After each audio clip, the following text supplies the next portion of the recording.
From One of One Production Studio, located in Fort Lee, New Jersey, this is The Art of Music Tech. And now, here's your host, Fela and Dennis.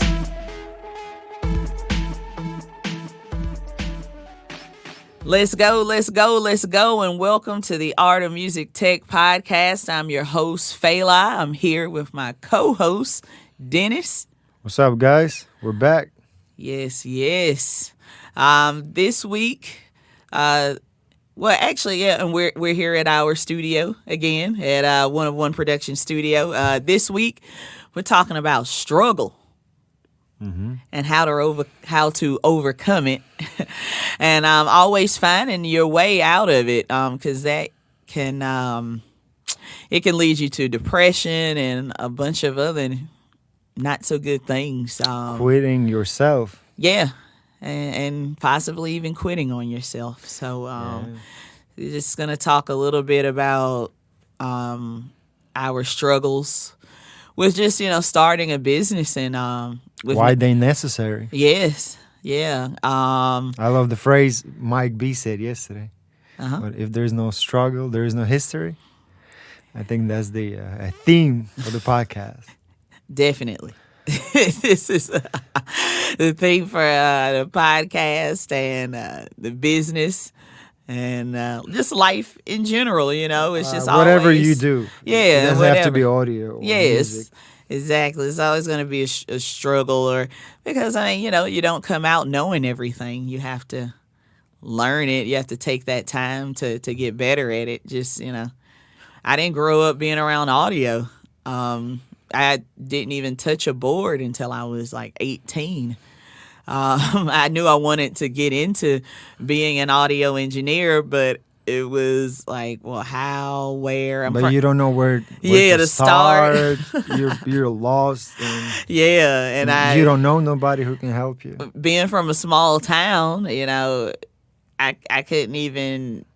And it was a struggle back then. Yeah. I mean, I couldn't even get into a radio station or nothing. It was just such a small town. There was no phone or YouTube, or you couldn't Google anything. Yeah, no internet. Yeah, no phone Googling or anything like that. So it was straight up yellow pages and hoping you got to the right person with that phone ring. And so, wow. in the first few years, and just getting my feet underneath. And now you can just find the person and direct message them. Yes. All these people that you're interested to get in touch with. Yes. And I having to sidestep the secretary. Being able to DM message anybody you'd like. It's an amazing technological advance of communication. Free tools. And I'm here for it. Especially when it's free. Yeah. They help the business. They help your personal life. And, the good thing is like seeing all of this happen and unfold as my career unfolded with it. Because there was no LinkedIn, 15 years ago.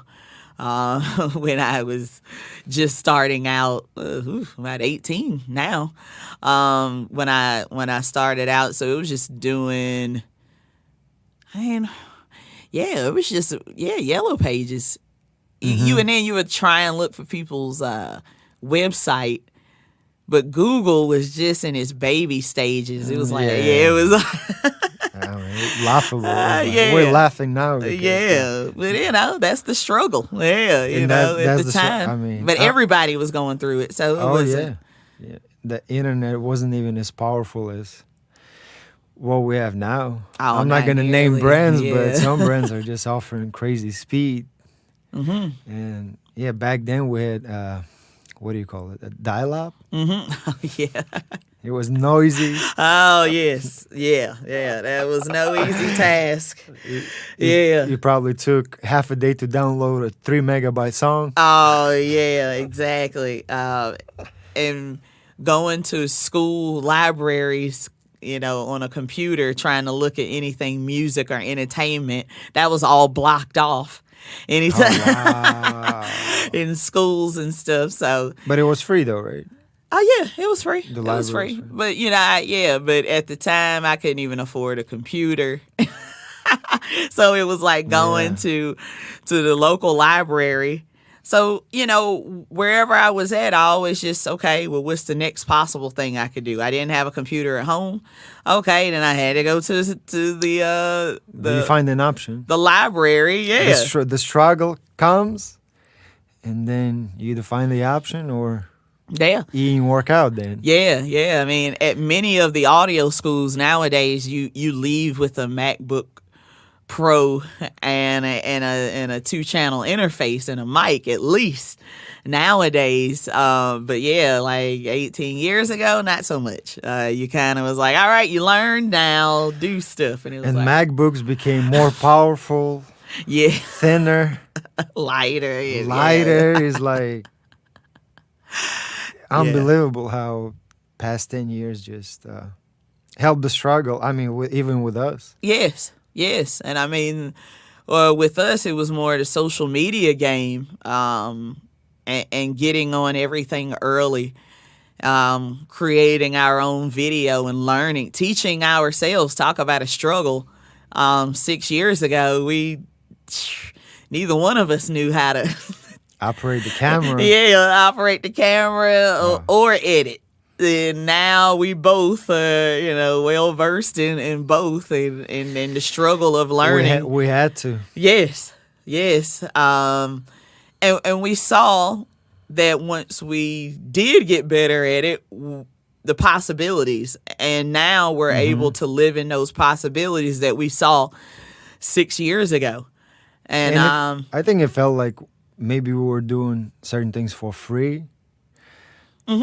But we got paid throughout the years. 5 years later, we got that paycheck that we didn't get 5 years ago. But hey, 5 years ago, we didn't even know. Yeah. How I to mean, do but I it. think we didn't know how to do it, but we saw what was coming. That everything was gonna be video based.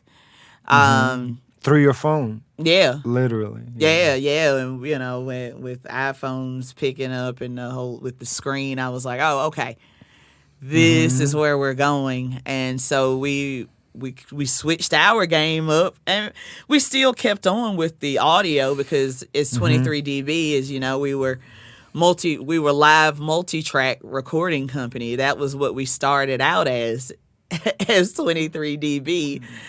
And we saw the advantages of knowing how to edit video and, the On top of advantages that. of video, period. Not that we wanted to do it, but we couldn't afford anybody to do it for us. Yeah, to shoot and edit video is fairly expensive, even if you find Yes, and it's a friend of a friend who give you a it's blow time rate. consuming too, So, but we took that time to learn, do a lot of The struggle of YouTube. learning, getting software and computers. Yeah, and that's why I personally like to leave up everything we've done over the years so you can see our growth.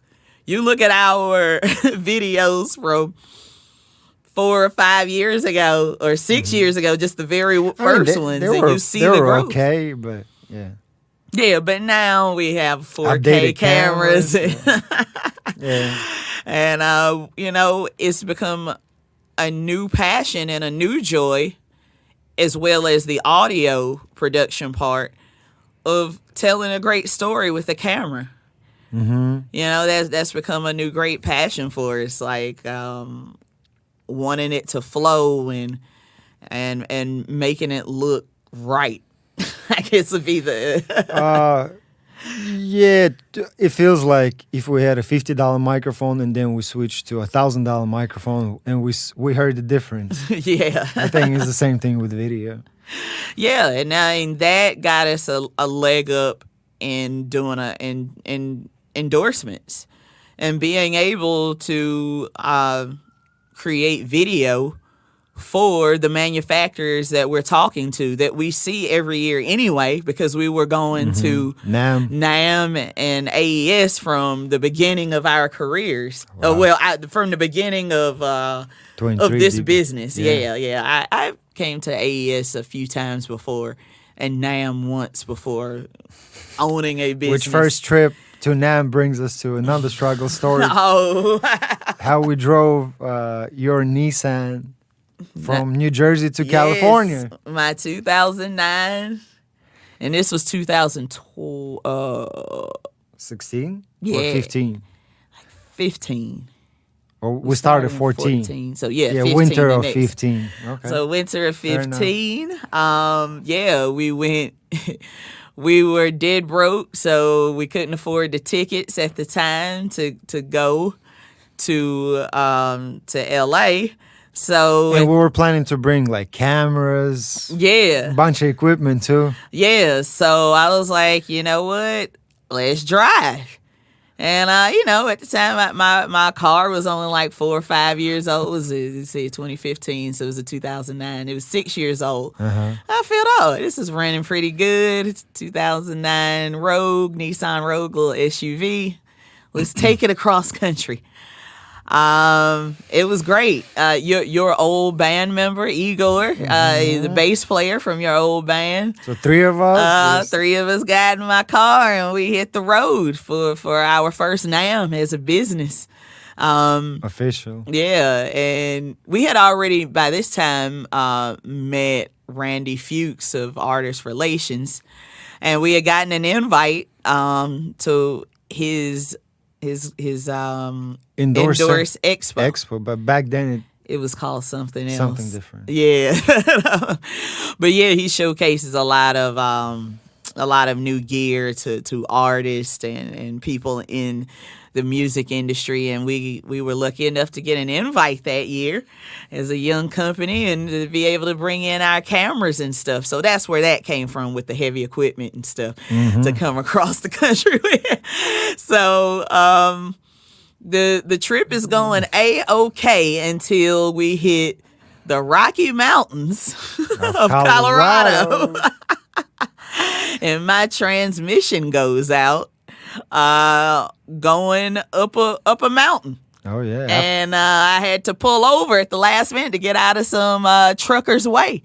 I was Actually, driving. you were driving. No, that was you. It was my turn to drive. It was 2 a.m. Both of you were asleep. All right, we're just gonna get a gas filled up, and we're gonna continue. So we broke down, right? Yeah, like on the interstate. Like, well, yeah. It's You couldn't see anything because the snow was whiteout snowstorm. It was just unbelievable. But hey, the good part, your heat was working. Yeah. So we kept the car on for like next 3 hours, maybe. Yeah, because we had to wait on a tow truck driver to take 5, us. maybe, right? Yeah, to take us to the nearest auto repair place, and that guy didn't open up until 8 a.m. So we were there at like 4 or 5 in the morning waiting on the car repair guy. Wow. In my broken down car with the heat turning it on every, We didn't sleep that night. Yeah, basically. We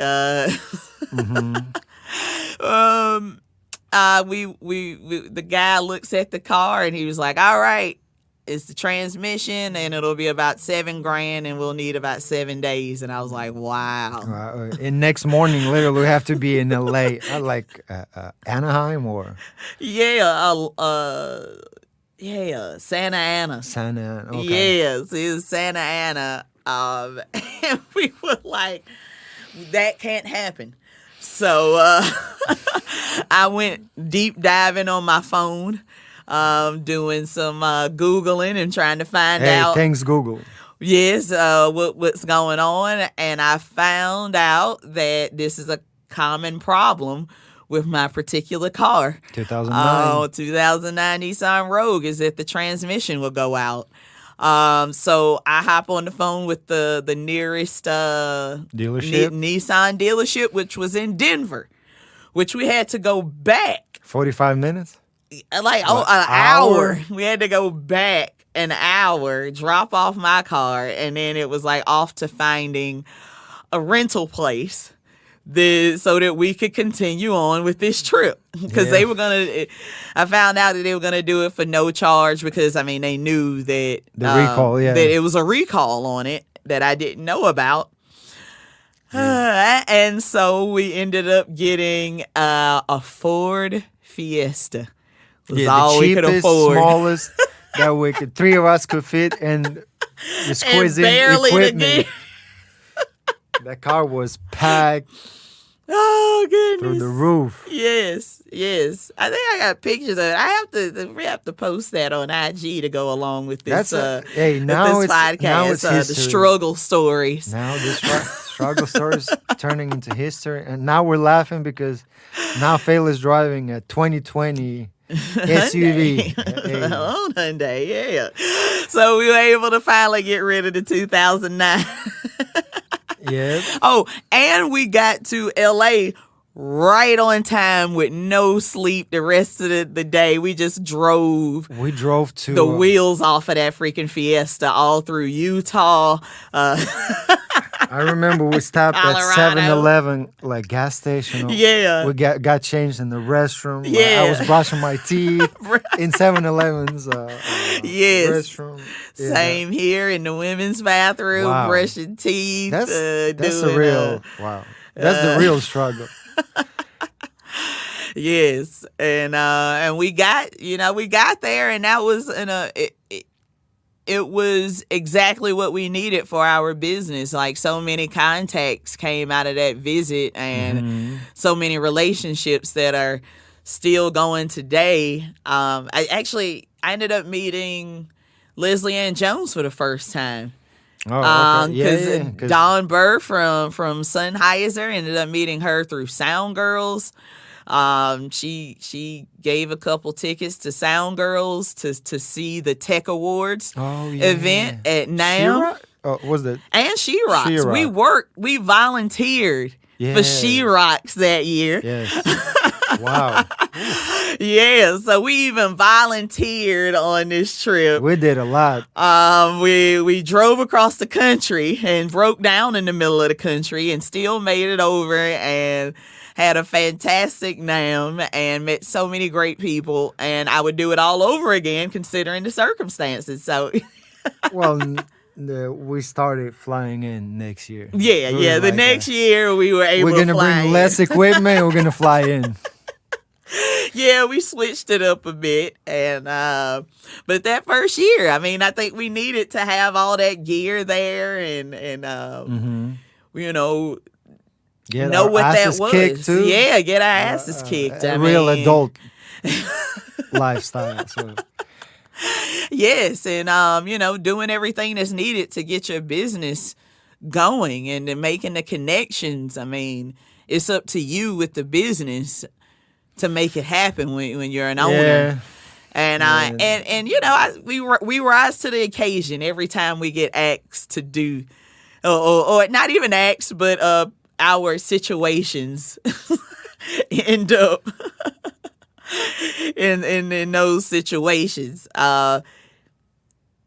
It's worth it though. We never stopped. Yeah. I mean, if we quit that trip, we wouldn't have these mics and working with Randy. Yes, and the Lewitt brand and so many other brands that we've met from that first interaction, of going through all of that pain and suffering to get there. It was worth it. It was like that struggle. Now we can laugh about it, and now it's the history, and you're gonna go through that no matter whether you stay in this profession of audio or not. To become really good at something or a master at it, you're gonna have to go through a lot of turmoil. You're gonna do a Mr. Miyagi, old kung fu movies. Yeah. You need to do just 2 years, just learn how to bring water to the house. And 36 chamber style. And clean the floor. Yeah, exactly. You gotta get it is a start from the bottom, and it's and building off of that bottom, off of that foundation of the knowledge, and then being able to get your own clients or creating the ways to get your own clients. That's what this is about, and for us, it was about that too. It's just I mean, especially now, the industry is kind of in between with the virus and I mean, and, the live industry. Looking back again, if we didn't do that 6 years ago, we wouldn't have this studio. Yeah. Literally. True. Because we were able to build a studio with amount of equipment we had already to bring to the studio was half a battle. Yeah, exactly. Our relationships in creating videos and creating great content with the manufacturers and the gear that they make and showing cool ways to use it. It just gave us a leg up and we don't really have competition in that sense as well. And we're not competing with anybody. There's no direct competition because it's just so wide open in this field as of now. And that's the great thing. We're kind of like the early pioneers of this, and just seeing already in this past 6 years the growth of everything, of social media and implementing that into our business too. Yeah, I mean, and all the skills the need of telling our own stories and bringing stories to you guys through like either the podcast or videos or. I even articles. do some, or talking. I've done. Oh yeah, and since then, now I've been a keynote speaker. I've been a speaker, not a keynote, but I've been a speaker at NAM. Actually, earlier this year. 6 years later. 6 years later for podcasting. So, continuing to be out there and getting better at whatever craft you're in audio or video or whatever endeavor you go into, our experiences have made me just super confident in how to approach anything. And just, it's such a great confidence builder to do the stuff yourself as well. So that's why I was saying earlier about, sometimes you can get down on yourself and kind of like depressed about certain things. But it's like when you get to work and do something about it, you don't have time to be depressed. When you're putting all of your time and energy, attention to detail on making your thing the best it could possibly be, you really don't have time to be sad about yourself. That's what I found. I don't have time to feel bad about myself or what's going on. It's like, oh no, I'm working on this next project. This is gonna be the next thing that can make us more money and get us more clientele. So and to work on those projects, you kind of have to be ready to do it. You can't be just learning. I mean, you still learn every day, but you have to be prepared for the opportunity. So that's what it's for. Yes. Even with our business. And seeing the opportunity, like seeing the waves. Like I saw when LinkedIn started letting you post videos online. And I was like, oh, okay. And that was like 7 years ago. So when you see certain waves happen, jump on it early. That was a real like game changer for me, because that was also how Christian McBride found me, was on LinkedIn. I had a bunch of content and I had a picture, and I was and the it was first. all free, right? You didn't get paid. That was all. Yeah, that was all just my extra blood, sweat, and tears of mixing at home and putting out a good sounding product that represents what I was doing.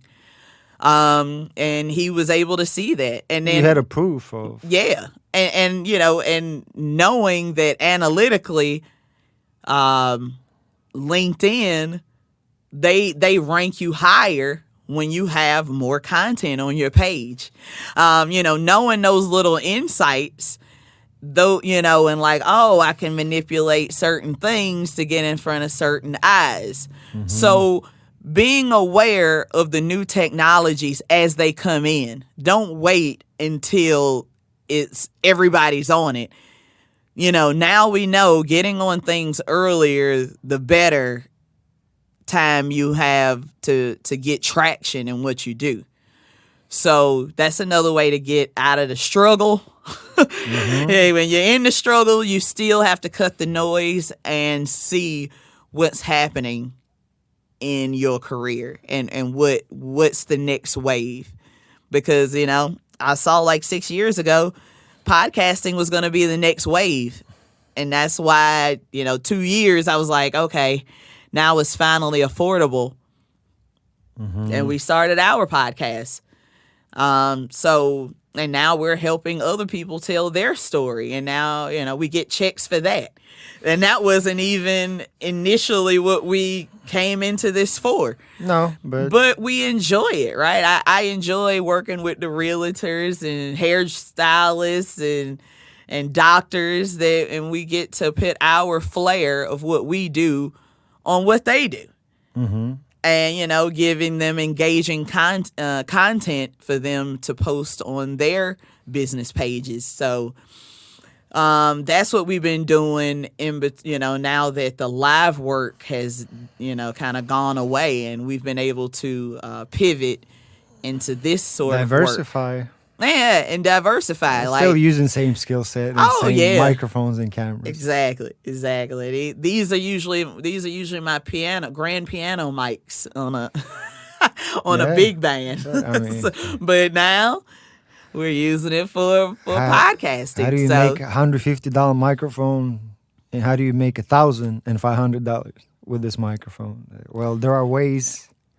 Yes. And we all can do it. So. And that's why you're learning how to become an audio engineer.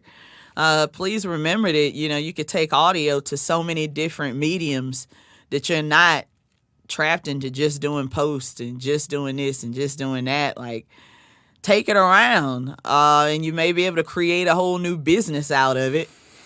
Like we did. We had no idea really that this was what it was going to become. And how we got the studio last year out of nowhere. We kind of thought about it, but yeah, and then this place popped up, and we were already ready though, because your apartment and my apartment were just stuffed with equipment, so under our beds, on top of the refrigerator and stuff. So so now, to be able to put it all on display and just use it on the regular now, and have customers. Yeah. To be able to know that, we're using the best equipment around with our clients. Like we're using high-end cables. These are that we rep, and these are very expensive cables. Yes, by the way. So being able to partner up with these amazing cables. Shout out to Wire World. They make amazing stuff. In Florida. Yeah, in South Florida. So working with all the different companies is just a game changer for us, and I'm just looking forward to the future at this point. Like, it's so it's so wide open, in what we're doing and who we get to do it with. We're in a great position now that we get to choose who we work with. I mean, we have our own struggles. I mean, here and there, we still struggle. We're keeping it real. Oh yeah. But I remember working for people, and I like this much better. I'm not gonna. Hey, since you live 3 minutes from the studio, you don't have to be in traffic for 3 hours. Yeah. To go to New York. Yeah, not having to be in traffic for 3 hours of my day is a definite game changer, and it made it enjoyable for me to live up here now, because I always had to drive everywhere in New York to New York City, and I've always lived in Jersey, whether Jersey City, and now Fort Lee, New Jersey. But yeah, most of the gigs in the live world when I was doing New York. Full time, I was in New York 7 days a week. So and that's at least an hour wherever you go, if not 2. So to now have everything, at our fingertips, Set up the way we want it. Yeah. The sound we want it. Exactly. The look we want it. Nothing beats that. But the struggle continues. But continues. I had to struggle when I, was working for people. But that also was the struggle of learning. I got to pick up a lot of great knowledge from all the companies that I worked with, and not talking bad about any place that I worked at, but I learned everywhere I went. But this has been the most comfortable and it's been the most comfortable. I mean, you dictate. Yeah, dictating what I'm doing with my day and when and where and how. So, but I mean, when it's time to perform, we still perform. Yes. Gig is still a gig. You have to. Yeah, you have to. But I always had. You should always have that thought process if you want to bring the best possible thing to this. I always wanted to be the best engineer. I wanted to be known as, one of the top engineers to do what I was doing at the time, which was live, and to get to mix the top people in the entertainment industry. And I got to do that because I did. I had my blinders on to get to that. I got to that and I wanted to do more. And then this is, what 23dB came out of it, and now One of One and all of this, but off of me initially, putting the blinders on to become really, really good at audio engineering for live sound. And then, taking what I learned from that to what we're doing now and expanding into video. So, we just wanted to let you guys know we struggle too. And, hey, we all have a story. And let us know about yours, and actually, I challenge you to put your own story on your own pages, to get out whatever you're good at and putting it out there. Put it on your social media or creating a business page and just doing what needs to be done to get yourself to that next level that you want to be at. So that's my challenge to you guys. And anything else we should cover, Dennis? No, I think we've talked about struggle. Yeah. And again, your favorite quote again? What? If there is no struggle, there is no history. There it is, right there. All right, everybody. Thank you for listening to the Art of Music Tech in the beautiful One of One Production Studios in Fort Lee, New Jersey. Let us know if you need any work for your podcast, or if you have any questions or anything for us. Check us out on Facebook, One of One Productions, and on Instagram, LinkedIn. We got business pages on all of those platforms, so check us out. You can see our videos, content, music. We have it all. And we've been doing it for 6 years, and got quite a few hundred videos on YouTube too, if you just want to go deep dive on it. So check us out also on oneofoneproductions.com and 23dbproductions.com. All this information is in the summary. Thank you once again, everybody, for listening, and let's go. Let's go. For more information of booking 23dB Productions, visit their website, at 23dbproductions.com. Like and follow 23db Productions at Instagram, Facebook, YouTube, and Twitter for the latest work.